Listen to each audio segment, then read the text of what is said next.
ये आशीर्वाद दी है। पगड़ी के मतलब ना समझ पाए।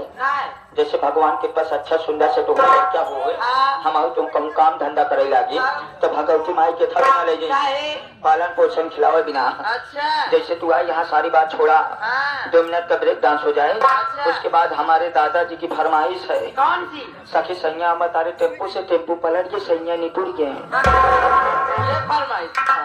सेवा में कहना क्या हमारे गोलू भाई संकेत कर रहे हैं मैडम जी।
समिति कन्हैपुर, नव दुर्गा पूजा समिति कन्हैपुर और ये विनोद प्रधान सूरज और अनिल ये लोग मिलकर मैडम जी आपके डांस पर खुश होकर 101 रुपए का पुरस्कार पार्टी की तरफ से धन्यवाद।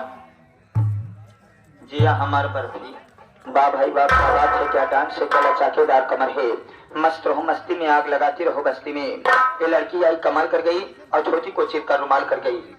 अरे जी हमारा करेजा ऐसे जियत रहा जागत रहा नाम कमात रहा हर जिला में आग लगावत रहा। हमारे साहब बुला रहे हैं। अच्छा हम ही आ रहे हैं। इनके आँखी मोतिया बिंद भा है। तो जैसे आप आई और सुंदर सा डांस दिखाई, डांस के जितना मैं वर्णन करूं उतना ही कम है।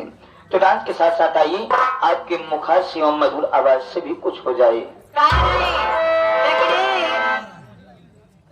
देखिए हमारे मास्टर साहब क्या बता रहे हैं।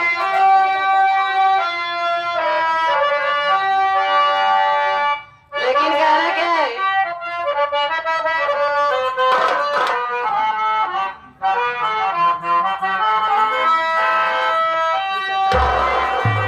मुझे नींद न आए,